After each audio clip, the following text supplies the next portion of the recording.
Hi, Heather. Hi, Dan. How was your weekend? Very busy.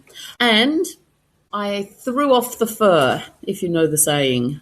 No. Does that mean you've downgraded from a winter jacket, or...? No, I went swimming for the first time, which for me is actually really, really, really, really late. If I'm not swimming all through the winter, I dip my toe in the first time about April when it's still less than double digits. But yesterday Saturday, it was 11 degrees. So quite warm.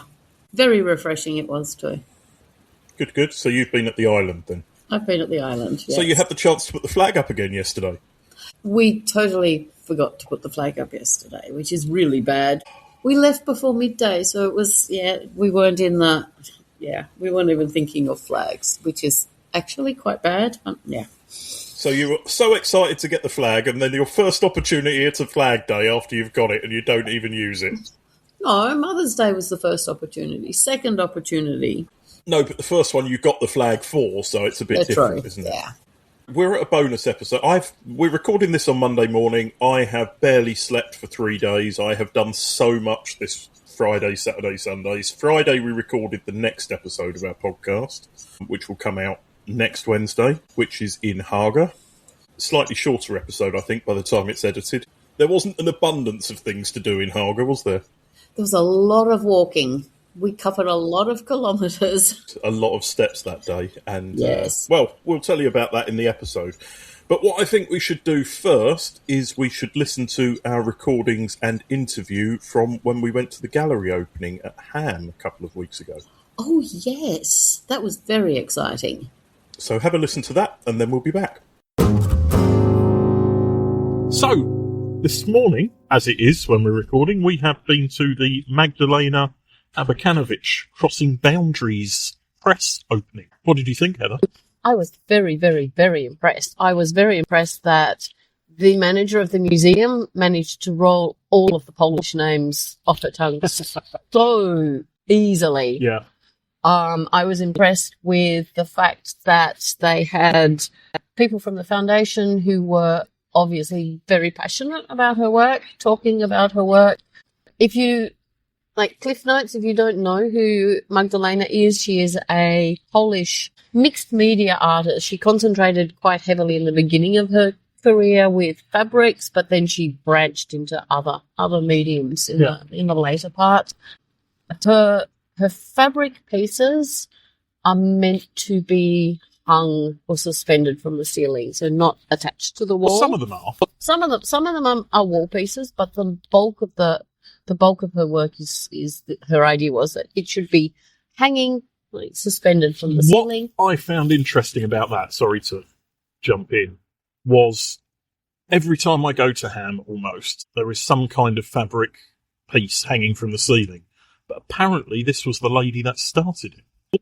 Yes. Yeah. That's what I found interesting, was she was the first person who broke away from the rigidity of it being on the wall. Stuck to the wall. Yeah. Yes. 3 years in the making to get the actual exhibition to Helsinki and opened. They've gathered pieces from 9 different collections, including Poland's National Gallery. There have been small showings of her work in Finland earlier. But in the 70s and 80s mainly, she said, didn't she? So there was one, and actually I got a message from one of my friends this morning that said, yes, I saw her in Ars 83. So she remembers being impressed even then. There is one piece that is in the centre of the upstairs hall. It is actually 4 panels that are sitting in a cross form. It's the first time they have ever been displayed together in the way they should have been displayed. Oh, wow. Okay, I didn't catch that. That must have been the finish. That was a finish one, right. Yeah. And actually, I got a sideways selfie of that. And then, so there's the 2 main halls. So there's fabric, and then there's mixed media, including trees and metal, and her portraits without faces, which actually look like they do have faces. But anyway, she said no faces. Mixed up. It said they were not portraits. Okay. But they were different faces. Yes. Yes. But But no, the point was they are not portraits of anyone in particular. They're just there for your imagination to run wild with. I think that seemed to be kind of the point of most of her work. Definitely. It's very much work to start you thinking, what could this be? How could this be used? She was very much in touch with nature and the way humans interact with it. And the one thing that struck me was she always had said she didn't want to be considered a feminist artist because she wanted to be taken as an artist, not just as a woman who does art, which is telling considering the time period she was in. True. Although, and so eroticism was one of the themes, and definitely some of the work. It was interesting because the way we were shown the exhibition was all of the woven pieces were in the room we were allowed in before they had the speeches. And then we went through to, it was almost like that was the first part of her career. Yes. And then we went through to see the progression of what because they were saying how, as you said, she started with textiles and she then branched out in her 50s into something else and in her 60s something else. She was constantly learning new forms. And I think that's always impressive with somebody who has a mother like I do, who decided to go and do her degree at 50 and then she went to teach after that and things. I think that's the way the most creative minds work, is you need to keep learning new things to progress in life. And it certainly was a progression. I mean, I found the second room fascinating. Second room was very cool. The textile stuff was good, but I needed more. And that second room definitely gave me the more I needed. And then we went downstairs. We did. What did we find downstairs? We found Rosa Tolnov Clausen, who is a Danish weaver. Yes. And during the duration to tie in with this exhibition, she has set up the largest loom she's ever done. But let her tell us some more about it. We found the biggest loom I've seen made by Rosa Tolnov Clausen. Yes. Tell us a little bit about it. Yes. So I've been invited to do a project with the educational department here at Helsinki Art Museum. A project which would be somehow in conversation with the exhibition. And we have built a very big loom. So the idea is that visitors here at the museum can come and weave and make a contribution to the loom and the textiles on the loom, and that it will hopefully grow over the next 3 months. The loom is 3-dimensional, so the idea is also that you can sit down by the loom or stand as you want on both sides, and hopefully maybe also meet some people, have a conversation, hang out. Because that's also very much what I work in my practice, using weaving as a social tool and tool to create meetings between people. And I think this is also something that historically has been part of weaving, that you go to a space, like weaving is a space where weaving is a craft where the tool takes a lot of space. It's rather technical. So there is a social aspect to it, which is not maybe that much present in knitting and crocheting, or it's not inherent in the same way as in weaving. You have to go where the loom is, or put a lot of space to its disposition at home. So this is a massive loom. Yeah. Are you expecting to have to change any of this during any stage? Because it might get quite full when the kids are here at weekends and things. Yes, I think we will at least change it once during the 3 months, but we will see what will happen. I have done workshops earlier with many thousand participants, and then we will change the warp, which is the threads on the loom, if necessary, to give space for the next. You say this is the biggest loom you've ever made so far. Yeah. What are the dimensions of this? So that is 2.5 meter tall. It's 3.6 meter wide on 4 sides. And then we have made these stools or like boxes so that you can actually also go reach some of the higher points. And then it is divided into sections. Yep. So there are different widths of warps, and they also go in different directions. So that's also a little bit to play around with the loom, and not to necessarily that you have to have one certain idea about how weaving takes place. And I think also relating to the exhibition there, we are also hoping that people will just do whatever they feel like. Make slits in the textile if they want that, to combine colors. We made a selection of fibers that people can weave with that are relating to the exhibition, like jute and sisal and hemp and linen, and then we also have some cotton. So it's both to give like a tactile experience and then hopefully a nice moment together. So what do you hope to see at the end of this?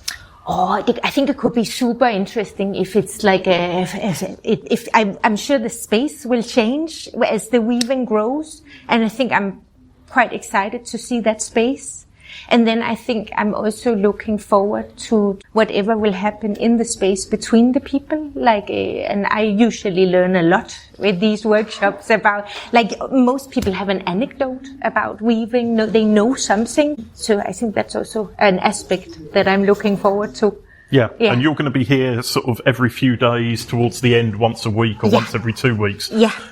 And then the space is staffed every day, so there are textile knowledgeable people hanging around here. So it's always possible to have an interesting conversation. So you mentioned the fabrics are from a Finnish supplier. The fibers here are from a Finnish supplier, Lankava, that actually have a very extensive color and yarn selection, and that must certainly be because weaving is still very present in Finland, and that there is a demand.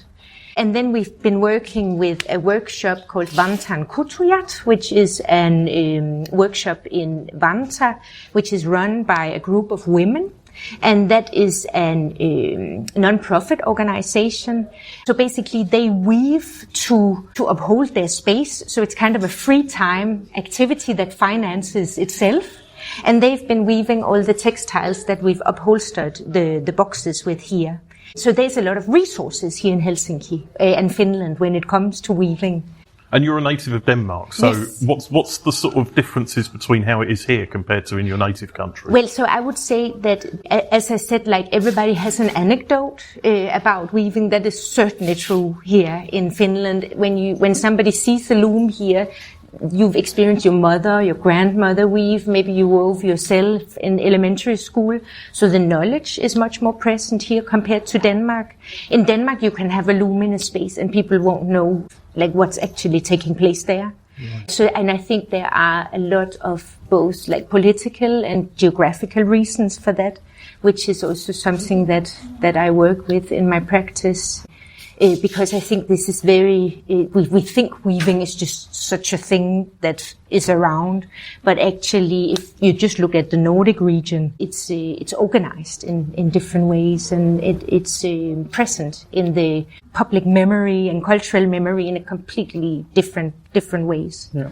Personal anecdote. Yeah. I have in our cottage, Mökki, we have lots of floor mats in this style. We've inherited them with the Mökki, so fabrics from whoever was living there earlier. They just This is quite a Finnish style, though, very isn't it? much.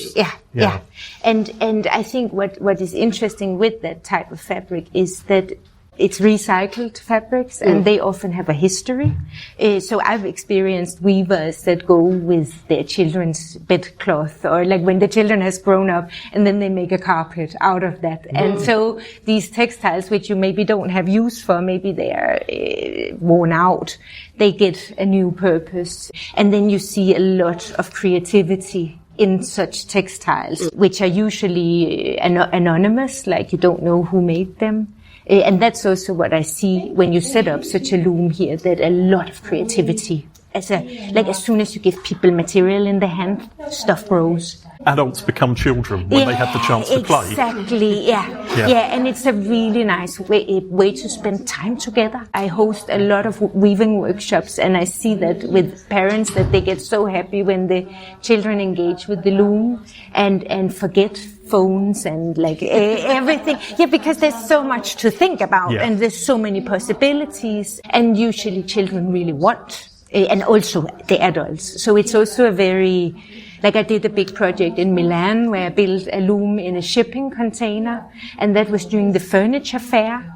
And you had men with suits standing beside children weaving. So there was something where you kind of everybody's just around. Yeah. That's a thing that I really like. So do try and get down and see Rosa if you can, because she's going to be there for quite a few days. We've put the times in this post. Yes. Or the times are in the socials, should I say. The dates, yeah. She's there a fair bit. She actually lives in Helsinki now, and she's got some more stuff coming up towards the end of the year. So we're hoping to have a longer chat with her about it then. Yes. So what was your favourite piece in the exhibition? Okay, so there was this really lovely golden piece to one side. There was the 4 panels that were around. There were the marching dudes without the heads. So either that one or then standing opposite the main staircase and looking across the backs of the leaning men towards the big man. The big man's there as you walk up those stairs, if you go up that way. Yes. Which is not the way you're meant to go up, but I think it should be. On the other hand, then you get the textile second, and that's not as good. I don't know. I wanted to touch them. I really like touching textiles. So for me, the weaving part is actually where you can actually go downstairs and weave something. But definitely, I think I'd like to go back and fiddle. I really like the wire birds. The wire birds were really cool. I was looking at how intricately they had been put together. I went really close and had a good look at those. That's the kind of art I could probably do if I had the mentality to sit there for enough hours. Yeah. It's technical, but not too demanding. After all, you were the lad that went to the lace making class in school. I did, yes. Yes. I was that freak, as everybody said. I can see you. Doing the intricate. Yeah. Okay. No, I very much enjoyed that exhibition. That was fun.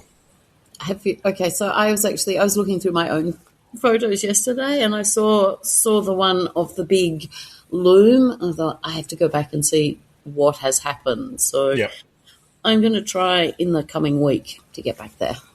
I plan to take Thomas there, but a bit later in the summer. But I want to do it on a day where she's there as well, because I think, as she mentioned to us outside of the recording, she also has a 5-year-old, so she's going to know exactly how to get Thomas enthusiastic about it, For sure. Let's start with Friday, shall we? Friday, as I mentioned before, we recorded the episode, but in the evening I went back to Madhouse. If you remember, I went there last year for a live art performance. Yes. This time it was a little bit different. I have to say, there were 2 shows going to happen that night. They've got, over the 2 nights, it was Friday night and Saturday night, there were going to be 4 performances. But at the end of the first performance, they said, we're going to take 45 minutes to reset the stage. I was like, my ADHD brain kicked in and went, 45 minutes? I could be home in 45 minutes. And I took that as a challenge, and I made it home 2 minutes before it would have restarted. So I went to half of the show. Were they supposed to be seen as 2 separate shows or 2 halves of one whole? No, it was 4 completely different performances of absolutely different stuff. But what I went to see was a performance company called Once We Were Islands. It is 2 Brits, a queer art collective, Chris, Guiley and Aslan. And basically they're a couple who make art together. And it's multidisciplinary with a strong emphasis on writing and live performance. Involves elements of publication, installation and curation. Well, I would say this was a short theatre play. It was about 50 minutes long. And they start the entire performance with the line, "You all know why we're here. If you've changed your mind, now is the time to leave."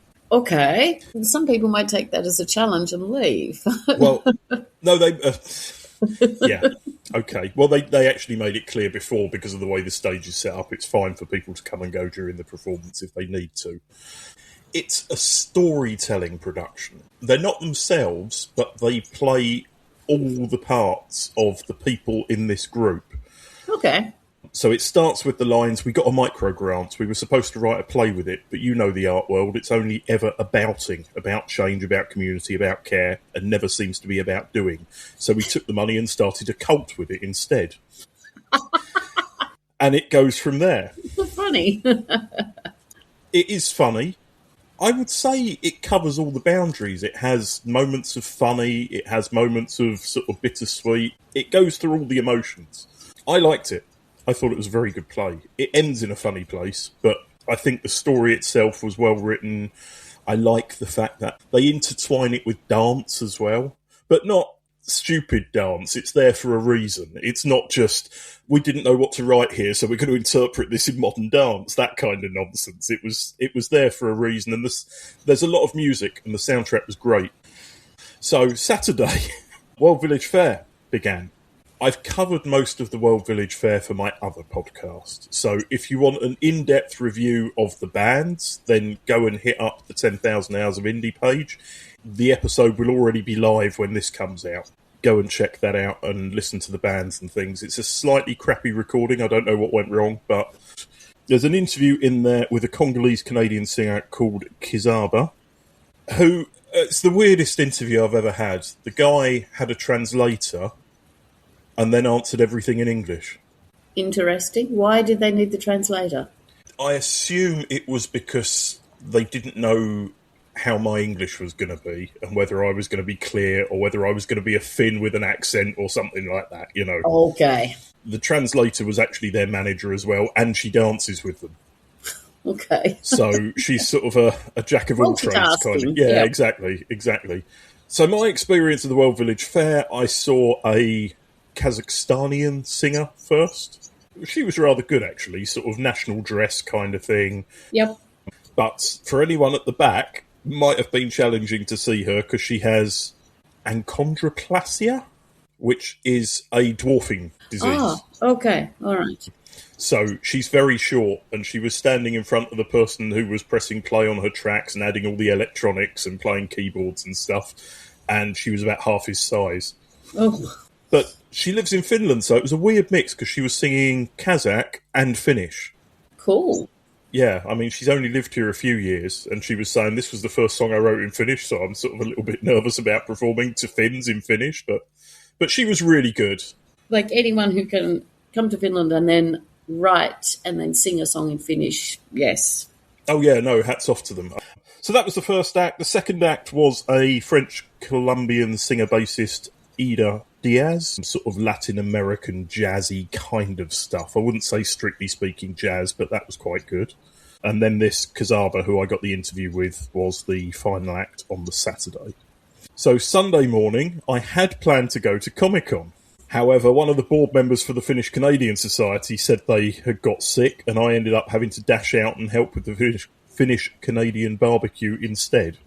Okay. At least I got free food. So, back to World Village. Yes, so Sunday at World Village. Oh, you went on Sunday? I did go to that on Sunday, yes. I left the picnic early to get to see Voodoo Fusion. Oh, how was that? Well, that was interesting because, as you know, and several of the listeners for this know, I've been doing this 80 Bands Around the World project for the podcast. And it was the first time that somebody has appeared in 2 episodes. So he was artist number 3, and he was also playing saxophone in Voodoo Fusion. So 1 band, 2 countries. No, it's because the singer of the country is from Benin, and it's his band, effectively. So I'm counting Benin as the country because this band had members from Finland, Benin, Senegal, Burkina Faso, Ivory Coast, Cuba, and Mozambique. All right, okay. It would have been a great band to do later on when I was struggling at the end of the 80 bands, to be fair. Definitely. But they were great. They were sort of an Afro-pop, Afro-jazz kind of thing. Well, they say Afro-beat, but funk, reggae, Afro-pop, whatever you want to call it, really. Okay. Lots of African rhythms and things like that. I was meant to get an interview with him, but he was a bit all over the place, so that didn't happen. And then the final band were Jamila and the Other Heroes. Now, when you read the biography, if you stop at the first paragraph, you have no idea who they are, because it basically says Berlin-based psychedelic desert rock. Never knew that was a thing, but now I do. Well, if you stop there, it's like, okay, this is going to be sort of a normal band and all of this kind of thing. But then if you read on, you find out that the singer Jamila Al-Youssef is half Palestinian. And she tells a lot of stories during the show about how she had just arrived in Palestine to see members of family when the last war with Israel kicked off. Oh, October 7th. Yeah, 2022, wasn't it, I think? Yeah. And she was there, and they were singing songs when a bomb flew overhead, and they all thought they were going to die. And so there's music, and there's music I love, but this was music for a purpose. Okay. Yeah. There's real passion to this. There's a real pro-Palestine, human rights. She used a quote from somebody she knew who was assassinated, a Palestinian director, I think it was, who said this quote, who said, "True power is using art against war." Something similar to that. Yeah. And so she emphasised a couple of times during the show that their instruments are their weapons, and this is how they're fighting against the armies of Israel. Very, very good lyrics. Obviously, I only understood half the lyrics because half of them were in Arabic and half of them were in English. Very powerful speaker, and her biggest thing was thanking the festival for having her there because they can't play in Germany. The Germans are very pro-Israel. Yeah. And so any kind of protest and things is frowned upon there. So them playing shows in their own native country or semi-native country, Germany, is frowned upon. Ouch. Fantastic band, well worth seeing, and she was a fascinating person as well. So that was my weekend. Bit crazy, bit busy, and as I say, I finished editing the other podcast about 2 a.m. this morning. So it's been a bit of a roller coaster. I actually want to talk about the decision that there was no food apparently at World Village. So did you notice the lack of food? Well, we talked about this, didn't we? We did, but we didn't talk about it for the podcast, I don't think. Well, what they claim on their website is that because they were adjusting to a new site, they didn't really have time, or they wanted to see how it went without because the space was much smaller. It is a much smaller space. I'm not sure whether I agree with that because there would have been space to put food stalls in. I think the hassle of food stalls is the problem. Possibly. I mean, the other thing that they said is, there's plenty of eating options in the vicinity, which is absolutely quite true. But for me personally, one of the biggest attractions of World Village was the World Village food part. That there was so much, like little kitchens and tastes that you're not going to find normally. And that, for me, that was maybe the bigger part of the World Village. I think that, I agree with you. I think part of the reason so many people went to the previous, because just for anyone who hasn't got the context of this, the festival moved from Suvilahti. This year it was in Campi Square, and the permanent stage between the bar, Henry's Pub, and Lassi Palazzi was where the permanent stage is and where the music was. So the music was completely separate from all the stalls this year as well. So I didn't actually bother visiting any of the stalls. Okay. So you were just with the stage? Yeah, I stayed by the stage for the whole time. There were loads of toilets there, which was great. I never had to queue for a toilet during the festival, which was fantastic, because I'm a sort of, there's 10 minutes till the band go on, I should go to the toilet kind of person. And there wasn't an issue with that. Whereas in Suvilahti, there was always a queue for the toilets. Okay. So that side of things I liked. But the food thing, I see their point, but I also agree with you that it is such a big part of the festival to have that cultural experience while you're there. It just rounds it into a village. I mean, a village has, for me, it has food. It has the culture, it has the spoken word, it has the music, and it has the food. And these are all things that tie together. And now we're starting to get a bit political, so let's come back. Well, no, I wouldn't say we're getting political because of food. I think it's a valid point. All right, so World Village organisers, if you listen to this, please bring the food back, or go back to Suvilahti, or find somewhere where you can have the food. There you go. I don't think they can go back to Suvilahti. According to what I was reading this week, is it the 1st of September they're going to knock the skate park down? So I think that's when they're going to start the redevelopment of Suvilahti. Yeah. So I think it is actually fine. Flow Festival can stop saying, this is our last year, let's celebrate while we're here, and they can actually bugger off and go somewhere else. Dare I ask, did you watch Eurovision? I did, yes. And being a Brit, I thought we came in the deserved position of the song. What was it last? We came last with 1 point. Was it only 1 point? I remember watching thinking, yeah. So I was a bit horrified that Australia came so close to winning. I think musically, the Lithuanian song was actually the best, and they came almost last. I think he was a fantastic singer. I thought the song was amazing.